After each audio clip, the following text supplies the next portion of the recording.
नमस्कार। शोमरतोड़ी एनालिसिस में आपका स्वागत है। 2024 के चुनाव बड़े नज़दीक हैं और उससे पहले विधानसभा के कुछ चुनाव, छत्तीसगढ़ हो गया, मध्य प्रदेश हो गया, राजस्थान हो गया और तेलंगाना हो गया, ये भी सामने है। कांग्रेस के पास इस सरकार को हराने के लिए कोई मुद्दा नहीं है। उसकी समझ में नहीं आ रहा है कि किस तरह बीजेपी को हराया जाए। तो उसे जो है कि कैसे चुनाव जीते, जबकि इनके जो एजेंट हैं, जो चीनी मीडिया, आपको तो पता चल ही गया होगा, न्यूज़ क्लिक टाइप के, और पूरा एक गैंग है मीडिया का जो कभी चीन से पैसे लेता है, सोरोस से पैसे लेता है और आईएसआई से पैसे लेता है, सिर्फ मोदी जी के खिलाफ या बीजेपी के खिलाफ काम करने के लिए। उसके दुष्प्रचार के बावजूद कुछ हो पा नहीं रहा है। जनमत जो है बीजेपी के खिलाफ नहीं जा रहा है, तो इसलिए ये परेशान है। अभी उन्होंने मणिपुर के बहाने अविश्वास प्रस्ताव रखा संसद में, लेकिन जवाब सुनने से पहले ही वो भाग गए। उनको पता था कि उनकी स्थिति क्या है, कि उनके कर्म क्या है, और अमित शाह और मोदी जी इनको धोखे रख देंगे, तो ये भाग खड़े हुए इस डर के मारे कि हमारा कुछ होने वाला नहीं है, हमारी ज़्यादा बेइज्जती होगी। ठीक है, वो भाग गए, लेकिन इसका मतलब ये नहीं है कि जनता ने नहीं सुना इस बात को। पूरे देश ने जो है टकटकी लगा करके सारे चैनल पे इनके जवाब सुने और इनके एक एक पोल खोल के रख दी। एक एक जो इनके वो थी, इनके कुकर्म थे, उसको उन्होंने सुना। तो वो अब कांग्रेस और उसका जो बदनाम यूपीए थर्ड गठबंधन है, जो इंडिया अलायंस करके है, वो बेनकाब हो गए, क्योंकि उसमें सारे के सारे भ्रष्ट लोग ही हैं, जिनका जनता से कोई ज़्यादा वास्ता नहीं है, या वो लोग हैं जो परिवारवादी हैं, जिनके खानदानी पार्टियां चली आ रही हैं। तो अब क्या करें? अब जो है कांग्रेस राहुल गांधी की शैली पर उतर आए। राहुल गांधी की शैली क्या है? आप लोगों ने देखा होगा कि पिछले कई सालों से उनके पास झूठ के अलावा कुछ नहीं है बोलने को। वह सिर्फ झूठ ही झूठ बोलते हैं और कुछ वो कहते नहीं है। आपको याद होगा 2019 के चुनाव से पहले उन्होंने क्या कहा था?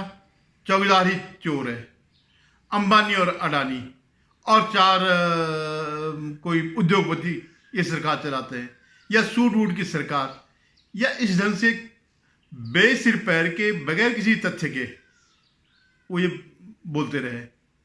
अब बाद में जनता ने बता दिया कि एक्चुअली चोर कौन है। पिछली बार से ज़्यादा सीट दे करके स्पष्ट हो गया कि कौन चोर है।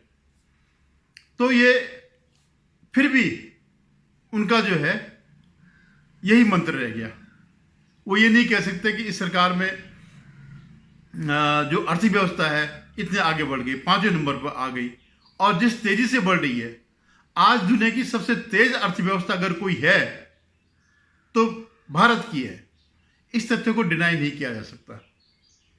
आप भले ही कहें कि पर कैपिटा इनकम कम है, तो वो तो 140 करोड़ होंगे, तो आपके टाइम पे तो इससे भी बहुत कम रही होगी। और जितना पर कैपिटा इनकम यूपी के टाइम पर था, उसकी दुगनी इस समय पर कैपिटा इनकम है। तो एक्चुअली क्या है कि भले ही इन्होंने राहुल गांधी को बड़ा क्योंकि इनका नेता वही है, एक परिवार की पार्टी, तो निश्चित रूप से वही नेता होंगे, कई बार लॉन्च कर दिया, लेकिन वो सक्सेस नहीं हो रहे। तो अभी वो जो जब ये कहते हैं शेर है, शेर है, शेर है, तो कह रहे मैं तो भेड़िया हूं और चींटी के समान हूं। तो कोई शेर वेर कुछ नहीं है। वो बेचारा खुद परेशान है कि मुझे कब इन सारे झंझटों से मुक्ति मिल जाए और मैं अपना थोड़ा ऐश के लाइफ जीऊं। पैसे की तो कोई कमी है नहीं, प्रभु की कृपा से, नेहरू जी से लेकर के सोनिया गांधी की कृपा से अथाह पैसा है, हमारा ही पैसा है, इस देश की जनता का ही पैसा है। तो करने दो, उसको जो है मौज मनाने दो बेचारे को। तो अब ये जब कांग्रेस को ये लग गया कि ये ज़्यादा दिन चलेगा नहीं, 2024 तो खैर वो मान के ही चल रहे हैं कि ये चुनाव तो निश्चित रूप से विपक्ष हारेगा ही हारेगा, लेकिन अभी 2029 की तैयारी कर रहे हैं प्रियंका गांधी को लॉन्च करके। क्यों? क्योंकि प्रियंका गांधी की नाक अपनी दादी की तरह है। निश्चित रूप से इंदिरा गांधी तेजस्वी नेत्री रही है और डिक्टेटर भी रही है, तो यही सोच करके कि लोगों के अंदर एक छवि है, तो उन्होंने जो है प्रियंका गांधी को लॉन्च करना शुरू कर दिया। अब प्रियंका गांधी के पास भी कहने को कुछ नहीं है, तो वो नीति वही लेके आ गई, झूठ बोलने वाली नीति। अभी उन्होंने मध्य प्रदेश में जाकर के क्या कहा कि ये सरकार 50% कमीशन खाती है, और कोई एक फर्जी लेटर को जो है उसके आधार पर ट्वीट कर दिया, और जितने भी इनके पदाधिकारी है, कमलनाथ हो गए, अरुण यादव हो गए जो प्रदेश अध्यक्ष है, सबके सब रिट्वीट करने पर लग गए। अब बाद में पकड़ में आ गई बात कि ये सब झूठा प्रोपेगेंडा है, तो बीजेपी कार्यकर्ताओं ने या उनके लोगों ने जो है इनके खिलाफ एफआईआर दर्ज कर दी। इससे बौखला गए, पूरा इनका तंत्र बौखला गया, क्योंकि वो तो मानते थे कि झूठ बोलना हमारा जन्मसिद्ध अधिकार है। और वो क्या है कि इसी झूठ को बोल करके कर्नाटक में भी उनको फायदा मिला, जब उन्होंने कहा था कि 40% सरकार। हालांकि वहाँ बीजेपी के वोट कम नहीं हुए, जो उसका पुराना वोट बैंक था वही हुआ, लेकिन उसमें मुस्लिम वोट बैंक जो है एक मुश्त होकर के जेडीएस को छोड़ करके, अन्य पार्टी को छोड़ करके कांग्रेस में चले गया, इसलिए उनकी प्रचंड सरकार आ गई।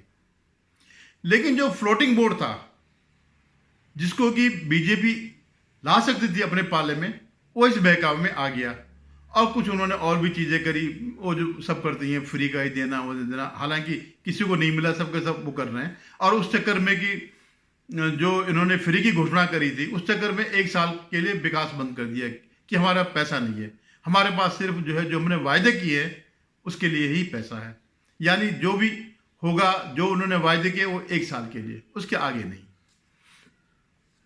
तो ये इसी उसको यहां भी लागू कर रहे हैं।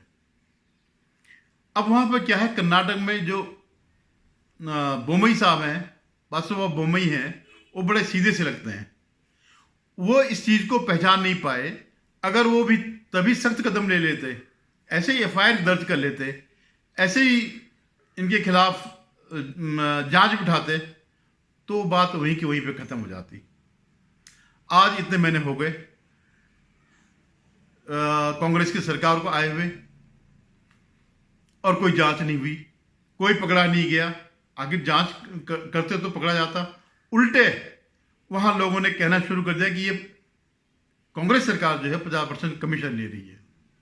तो बजाय ये है कि इनका 40% के उनका 50% सामने आ रहा है, और उस पर भी वो कोई कार्रवाई नहीं करे। अगर झूठ है तो करे, कार्रवाई करे।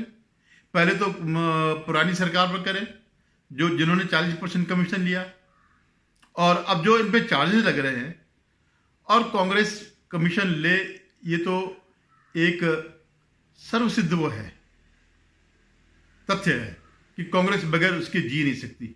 वो राजनीति करने नहीं आए, वो सिर्फ कमीशन के लिए आए, वो सिर्फ दलाली के लिए आए, वो सिर्फ पैसे कमाने के लिए यहां राजनीति में है। जीव घोटाले से लेकर के आज तक हजारों लाखों करोड़ के घोटाले हैं जो उन्होंने किए हैं। तो जो अगर कर्नाटक में जो कहा जा रहा है कि इतना ये कमीशन ले रहे हैं, तो कोई आश्चर्य की कोई बात ही नहीं है, वो तो है ही है। तो अब मैं आता हूं फिर मध्य प्रदेश में। तो मध्य प्रदेश में क्या हुआ कि पिछली बार भी इन्होंने ऐसे झूठ बोला था, और ये इनको सत्ता मिल गई थी। वो झूठ क्या था? व्यापम घोटाले का। लेकिन जब कमलनाथ सत्ता में आए तो 18 महीने तक सत्ता में रहे, उन्होंने इसकी जांच नहीं करी, कोई आरोप सिद्ध नहीं हुआ। उल्टे जब उनकी सरकार गई और शिवराज सिंह चौहान आए तो उन्होंने इसकी जांच कराई, और जो दोषी थे सरकारी अधिकारी, उनके खिलाफ कदम उठाए, उनके खिलाफ कानूनी कार्रवाई करी। तो ये लोग जो है यही चाह रहे थे कि इस बार भी ऐसे ही होगा, हम अभी झूठ फैला देंगे, उसके बाद देखी जाएगी। उनके बयान भी हैं, राशिद वो है जो इनके कांग्रेस के राशिद अलवी करके, कि हम भ्रष्टाचार के सबूत अब देंगे जब सत्ता में आ जाएंगे। अरे भाई, जब आप आरोप लगा रहे हैं तो कोई ना कोई तो सबूत होगा आपके पास। सत्ता में आने के बाद सबूत देने का क्या मतलब है? दीजिए, आरोप तो आज लगा रहे हैं आप, तो कुछ तो प्राइमरी सबूत दीजिएगा। चलो ठीक है, बगैर जांच के सही, लेकिन नहीं। और प्रियंका जी क्या कहती हैं अपनी सफाई में, उनका कि इस देश का प्रधानमंत्री कायर है। कायर है इस देश का प्रधानमंत्री। लगा दो केस मुझ पर, जेल ले जाओ मुझे भी, लेकिन सच्चाई ये है कि इस देश का प्रधानमंत्री कायर है, अपनी सत्ता के पीछे छुपा हुआ है, अहंकारी है। लगा दो केस मुझ पर, जेल ले जाओ मुझे भी, अपनी सत्ता के पीछे छुपा हुआ है कायर प्रधानमंत्री।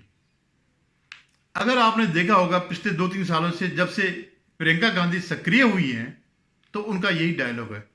आपको दूसरा डायलॉग बिल्कुल नहीं मिलेगा। जैसे राहुल गांधी झूठ बोलते हैं, उनका ये एक वो है कि प्रधानमंत्री कायर है, सत्ता के पीछे छुपा हुआ। आप हर बार देख लीजिएगा, चाहे जब राहुल गांधी की सदस्यता गई थी या और जितनी भी घटनाएं जब भी होती, जब भी एक बीजेपी पर प्रहार करते हैं तो सिर्फ यही बात कहते हैं कि प्रधानमंत्री कायर है और मुझे भेज दे जेल, वो मुकदमा ही क्यों किया।